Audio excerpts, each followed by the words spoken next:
Hindi na tayo magpapaligoy-ligoy pa. Ito na po, mukhang mainit agad itong balitang ito. Mapaso-paso ako dito sa hawak kong balita eh. Ano ho? Mukhang magkakatotoo. Mukhang magkakatotoo yung sinasabi po ni Senador Erwin Tulfo na bago matapos ang linggong ito, baka may makulong na isa o dalawang senador. Kaya isinusulong daw po na pahintulutan ng Senado ang pagpaparticipate o pagboto sa anuman na bahagi na gampanin ng isang senador. Yun daw po ay paghahanda ng nasa mayorya ngayon dahil sa tingin nila, baka daw may makulong ng mga senador. Eto na. Mukhang ang kaya tuloy ang reaksyon po ni Senador Jinggoy Estrada. Ba't niya nasabi yun? May contact ba sa korte? Alam ba niya yung mga mangyayari?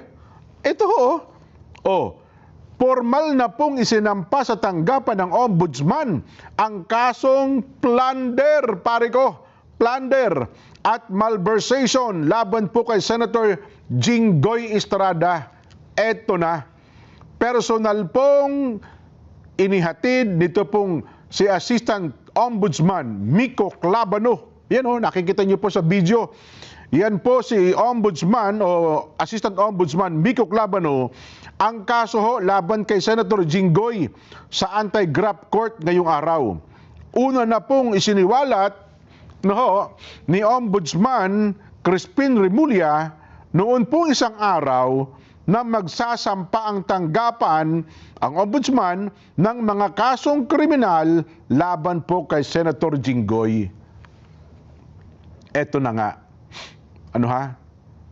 Ito po may mukhang may mga timing, Ito po matapos na si Senator Jinggoy ay nanindigan sa pagiging miyembro niya ng majority. Ayan, kasi ang balita natin, may nagpipresto sa kanya. Anong ba gusto mo? Prinsipyo o plunder? Ayan. Pinili yata na si Senador Jinggoy yung kanyang prinsipyo na manatili po sa kasalukuyang majority ng Senado. Nagkatotoo naman daw. Ito naman ito nga, nangyari na Hindi natin may tatangging naganap. Plunder nga, pare ko. Kapag ka-plunder, alam nyo naman, ano po ito? No bail recommended po ito. Pero ang tanong dyan, teka lang, sabi nyo, pag isinampa ho ba, automatic? Ayun aalamin natin mula ngayong araw na ito hanggang bukas kung ito ba'y mamadaliin naman na Sandigan Bayan. Di ba? Yan ang aabangan natin. Mamadaliin ba ng Sandigan Bayan, sapagkat ito'y plunder, magpapalabas ba agad ng warrant of arrest ang Sandigan Bayan laban kay Senator Jinggoy? Magkakasama kaya, mga question mark po ito magkakasama kaya ulit si Senator Jinggoy at Senator Bong Revilla? Ang kanilang kakosa, magiging magkakakosa kaya ulit sila? Ang kaso daw po laban kay Senator Jinggoy ay bunga daw po ng rekomendasyon ng DOJ na nagsagawa ng preliminary investigation, mga kababayan. Matapos daw po reklamo isinampa ng National Bureau of Investigation, DOJ, Public Works and Bid Rigging Task Force. Meron po palang task force na ganon. Sa kanila pong resolusyon, mga kababayan, inirekomenda na po ng DOJ ang pagsasampa ng kasong plunder sa ilalim po ng Republic Act 7080. Gayon din daw po mga kasong graft sa ilalim po ng Section 3B at 3E Republic Act 3019 o ang Anti-Graft and Corrupt Practices Act.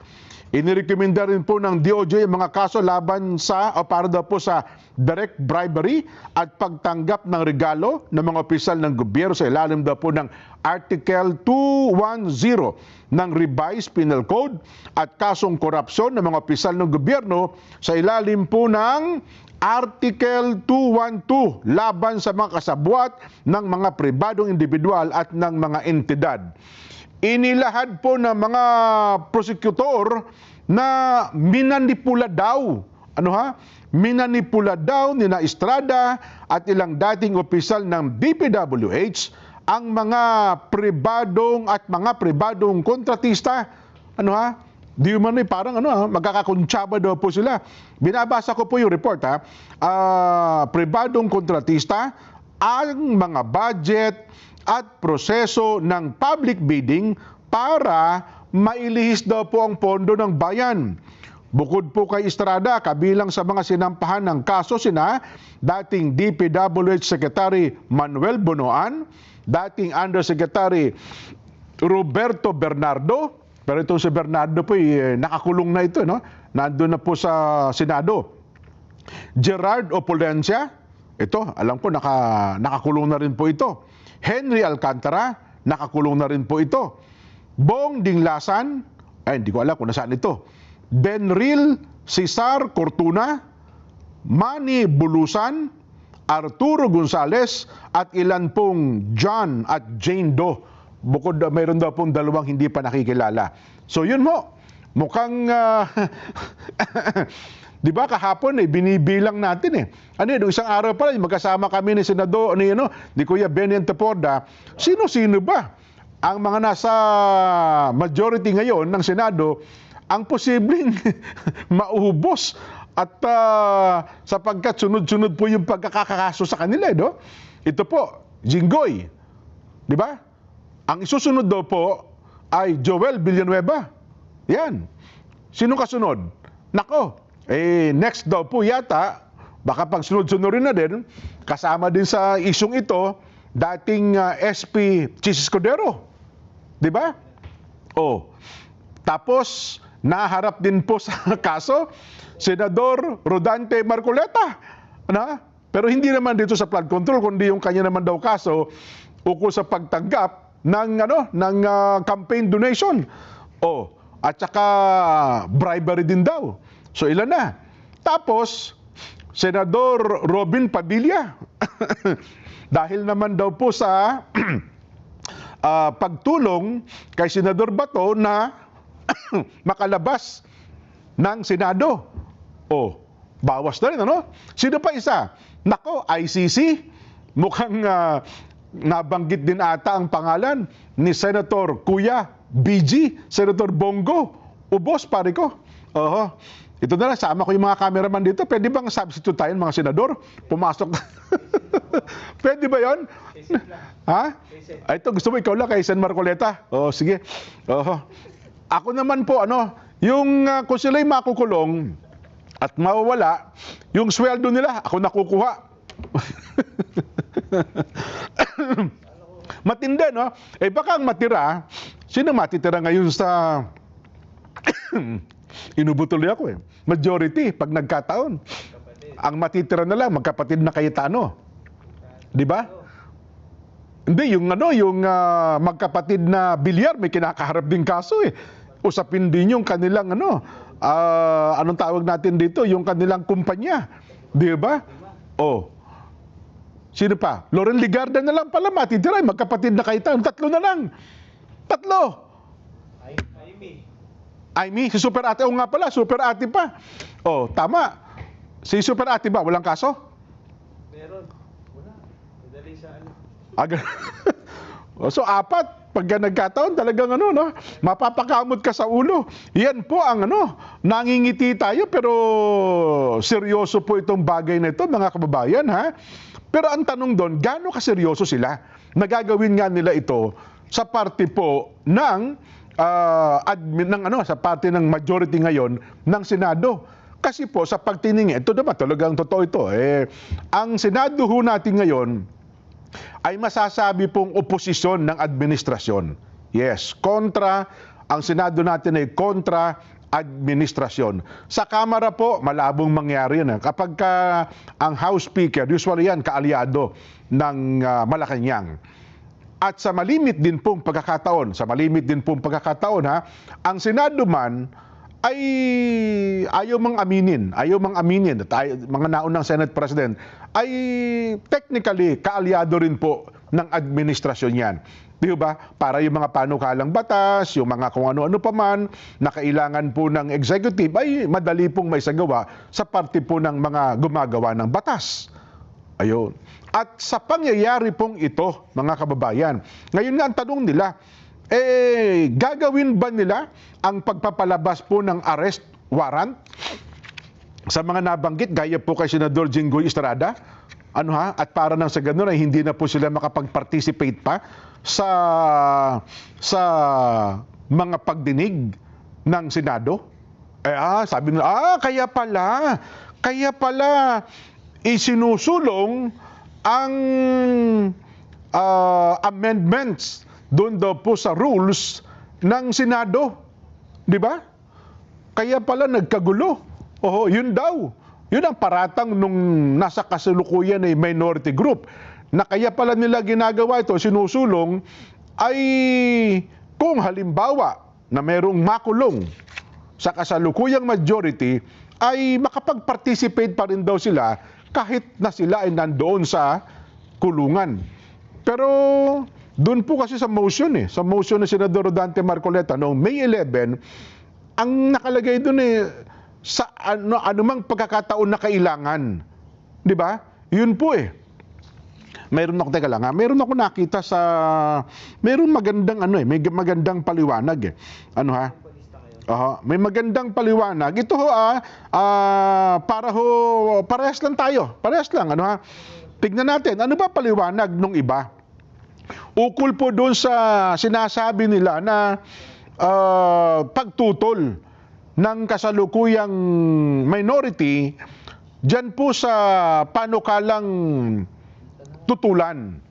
Tutulan ang pag-participate ng isang senador kung siya ay wala, hindi present sa plenaryo. Bagamat ito daw po, kaya nga nung nabanggit natin, ito pala noon ay pinanukala din po. Ipinasok din po ito sa Senado. Di ba? Asan na nga ba yon? Meron akong sinulat na mga notes dito kanina para nang sa ganon ay ipakita po sa inyo yung tumututol ngayon sa panukalang ito, sila po ang dating nagsusulong. Ayan. Ito. Noon daw pong ito malamang narinig nyo na po ito Inuulit lamang natin para po sa kabatiran ng ating mga kababayan.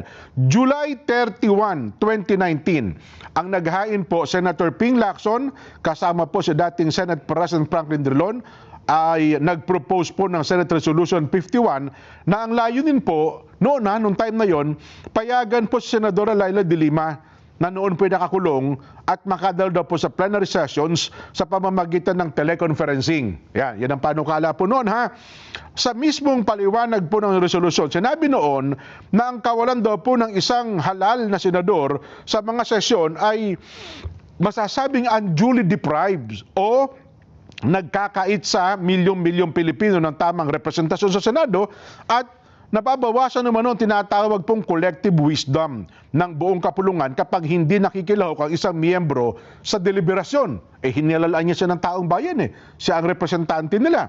Pangalawa, noon daw pong February 23, 2021, isinulong din daw po yung isang konsepto ng remote participation sa ilalim po ng proposed Senate Resolution number 658 na inihain din po noon ay Senador Franklin Drilon, kasama po Senador Risa Ontiveros, Senador Kiko Pangilinan, at dati po Senador Ralph Recto. Sila ang nagsusulong nung time na yon. Sa pagkakataong yon, mas pinalawak para po yung panukala, hindi na lamang plenary session ang sakop, kundi maging sa committee hearings, gamit po ang electronic communication at online platform. Pati po committee hearings, Ano, ipinupush nila. Sa madaling salita, noon daw po ang malinaw na malinaw yung kanilang posisyon. Itong mga senador natin ngayon na tumututol, ano ha? Pwedeng gamitin ang teknolohiya upang matiyak na may representasyon ang mga mamamayan kahit po sa mga tinatawag pong extraordinary circumstances. Kaya ngayon daw po, bakit biglang nagbago ang pananaw ng ating mga kasalukuyan po senador na noon senador din? Di ba? Well, ang sabi nga nila, mukhang kapag kakampi, okay. Pero pagkakalaban, siyempre, nag-iiba. Ganun talaga, normal, ano ha? Pero ang punto naman po ng kabila, hindi, sinulong din namin talaga yan. Aminado naman sila di ba? Pero, hindi po lumusot. Hindi pinayagan. Di ba? Nagkaroon po ng panukala. Tama naman na niya, panukala talaga yan Pero, hindi nga lumusot O di ano pa? Taga lang, sabi naman ng kabilang panig, tama, hindi nga lumusot, pero yun ang stand nyo dati. Tama, mali. Di ba? Yun ang stand nyo dati. Sinusulong nyo po yan. Dangan nga lamang, hindi lumusot. Sabi nila, kapag ka-prinsipyo po pinag-uusapan, prinsipyo, huwag yung pabago-bago kayo ng prinsipyo. Hindi pwede yung prinsipyo ninyo, depende sa ihip ng hangin. Di ba? Kapag tag-init, nagbabago kayo. Pagka taglamig, iba. Well, ano ha? Sabi nga po dito, mas lalo pa nga raw pong lumala yung impresyon dahil sa ang nangyari, nitong nakalipas na araw nga, nag-walk out ang minority group, kasalukuyang minority ng Senado. Ano ha? At nilayasan po habang nagkakaroon sila ng debate sa loob po ng plenaryo. Well, ano ha? Totoo naman hindi naman talaga bago Ito pong hybrid setup. Pinayagan po ito ng panahon ng COVID Di ba? Naalala nyo? Yung kasagsagan lang nung hearing nung ito si Danny, kausap ko. Si Danny, di ba? Kasagsagan nung hearing ng ABS-CBN, di ba? Lahat ng mga, nandun sa, nasa Zoom. Naalala ko pa yung tanong, pwede bang bigkasin mo yung unang linya ng, nakalimutan mo na ba? Malilimutin din ito si Danny. Hindi, sabihin, talaga noong mga panahon na yon. Pero, well, natapos po ang COVID. Pero, ito anya, ay nagiging naisasakato para noon na pwedeng gawin. Di ba? Yun hong online voting na ito. Sabi naman nung nakita ko may post sa isang OFW. Kami nga anya, OFW, binoto namin yung mga senador sa pamamagitan ng online tinatanggap. Tapos yung binoto namin online, hindi pwedeng bumoto ng online nung nanalong senador. Ito naman. Ito may maganda. Alam niyo naman tayo dito sa palatuntunan sa ganang mamamayan. Inilalatag natin ng magkabilang panig. Ano naman sabi nung kabila? Di ba? Sa part ng minority, ano naman ang kanilang posisyon? Ang latest pala ngayon, mga kababayan, sabi po ni Senate Minority Leader Tito Sen, kung ito daw po ay pagdidebatean, halimbawa sila ay natalo, natalo sila sa botohan at lumabas itong mayorya ng Senado ay pumayag, isasampa pa rin daw nila ang usaping ito sa Korte Suprema. Tama po yun. Ako sa tingin ko, yun ang tama. Kasi bahagi po ng proseso ng paggawa ng batas. Karapatan niyo po yan. Yung karapatan ninyo bilang mababatas, oposisyon, o halimbawa minority at majority, kung ginawa ng majority, hindi kayo pabor, ginawa ng minority, hindi sila pabor, pero sa bandang huli po, ang katapos-tapusan yan, majority win pa rin po sa Senado. Numero po ang magsasalita dyan. Hindi kayo sang-ayon, isasampan nyo po sa mataas na hukuman, Korte Suprema, karapatan nyo po. Okay po yan. Ito. Gusto ko rin pong ipatanaw sa inyo, mga kababayan, ano ba ang posisyon naman ng mga tumututol? Meron ako nakitang maganda ito. Tinagalog na raw po nila para sa kabatiran naman ng mga nagsusulong. Bakit sila tutol sa panukala o sa musyong ito? Sabi, tanong, bakit ayaw ng ibang senador ang proposal daw po ng Senador Marcoleta na gumamit ng electronic means gaya ng Zoom o teleconferencing o online ang isang senador na hindi makakadalo po ng personal sa sesyon? Diba? Yan ang pinagtatalunan. Ang sagot, Kasi nasa rules na raw po alituntunin na ng Senado na hindi pinapayagan ng ganyang mga ganyan. Ang sinasabi daw po ay dapat present o nasa loob na talaga ng Senado ang isang senador para makasali daw po sa botohan o sa mga talakayan. O, di ba? Pero sabi nga po nila, ito po'y proposed amendments. Dahil sa pagbabago ng panahon. Sumunod na tanong, may mga senador noon na nakakulong din, gaya po ng Senador Laila de Lima, Trillanes, at ang namayapa pong Senador Johnny Enrile. Sila po ba ay pinayagang makagamit ng electronic means o internet sa session dahil nasa kulungan sila habang nililito sa kanilang mga kaso? Ang sagot daw po hindi. Una, kahit na niya payagan, bawal nga ang gadget sa loob ng kulungan eh. Di ba? Kahit pa may panukala na isulong noon ang mga senador, hindi po ito naprubahan at nasa Senate rules na ang alituntunin na yan. Yan, Ay, sabi nila, ay alam naman pala ng mga senador eh, na noon pa man ay hindi na pinapayagan ng ganong panukala. Bakit pa nila ipinagpipilitan, lalo na po ng mayoriya sa ngayon? Yon, dahil ang sagot daw po, dahil alam nilang marami sa kanilang kasama ang nanganganib na makulong. Yun na nga, yung nangyari kay Senador Jinggoy sa susunod na mga araw dahil sa pagkakasangkot daw po nila sa mga ghost project at anomalya ng flood control projects. Well, ang sabi nila, kaya daw po sa paggamit ng teleconferencing, yun ang Zoom at kung ano pa man, at iba po pong kaparaanan ng internet o electronics means ng pagsali sa sesyon dahil nasa labas sila ng Senado ay hindi talaga pinapayagan noon pa man. Yun daw po ang kanilang punto sa bagay na ito. Kaya nga po, sa bandang huli, ako naman, personal ko po, kaya nga ang sabi, sa musyon ni Senador Alan o ni Senate President Alan Cayetano, pagdebatihan natin, mayroon kayong kontra, may pagtutol kayo, tapos kami naman, itong stand namin, ang Senado po, deliberative body ito, mag-deliberate tayo, ihayag nyo, magdebate tayo, magpagalingan tayo ng debate rito, di ba? Magkiskisan tayo ng noo, magdebate tayo, magdamag 24 oras, kahit pa 7 araw sa loob ng isang linggo, magdebate tayo, huwag tayo mag-uwian. Pero importante, nagdidebate tayo, di ba? Ang problema, sa halip na magdebate, ano ginawa nyo? Dane? Lumayas. Yun po ang naging problema. Oo. May maganda naman pala kayong stand. May maganda naman pala kayong puntos eh. Di ba? Di ba? Parehas maganda ang puntos niyo. Bakit nilayasan nyo? Yun ang tanong. Ako personal ko yun ang sabi ko naman. Ba't yun nilayasan? Ang ganda naman pala ng puntos ninyo. Ang ganda rin ho ng inyong mga gustong isagot. Doon pa pala naman pinagbabawal na po yan eh. Di ba? Bakit po noong ang motion, it's divide natin ang house. Di ba? Ang tanong lang ho, ang motion naman, pagdebatihan natin itong panukalang ito. Hindi po kaya tayo i-divide ang rule. Ito yung niliwanag ko kahapon kay Senador Marcoleta. Binigyan ko po ng emphasis. So, kaya pala, ang gusto yung magbotohan, hindi para i-adapt yung motion. Yun hong panukala ni Senador Marcoleta na i-adapt na po sa rules ng Senado. Hindi po, kundi ang motion, sige, pagdebatihan natin ito para makatas natin ang isipan at galing ng mga nasa minorya at nasa mayorya. Di ba?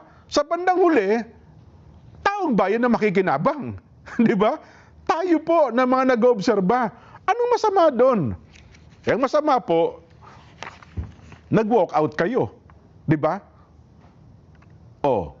Ngayon napansin niyo ba, mga kababayan, flooded ang ngayon Sino kaya ang may gawa flooded ngayon ng social media? Ito ang talagang literal na ad hominem. Ano yung sinasabi kong flooded ng social media? Senador Erwin Tulfo. Pwede ba natin ipakita? Hindi natin pwede ipakita, Hindi po sa ating video yan, sa isang programa po ata noon ay broadcaster, ngayon po ay Senador Erwin Tulfo, yun ang talagang lantaran. pagtutungayaw talaga, pagmumura, no? Na ang binabanggit na pangalan, Senadora Risa Ontiveros at saka Senador Kiko Pangilinan. Yan ang talagang ad hominem, Senator Erwin, sir. Oho, nung hindi pa kayo magkakampi, kulang na talaga, pinaliliguan mo ng mura yung mga tao eh. Di ba? Yun ang sinasabi kong flooded ang social media ngayon nung ganong naratibo. Pero ngayon po, sabi ko nga sa inyo, depende po sa ihip ng hangin eh. Ngayon po kasi 48 degrees Celsius ang ihip ng hangin. Maalinsangan, matindi po. Kaya ang isip ng tao nagbabago rin. Kaya sa palatuntunang sa ganang mamamayan, sabi nga po namin, kayo na po, tignan nyo kung ano ang pananaw dito ng sambayan ng Pilipino. Ay, nako.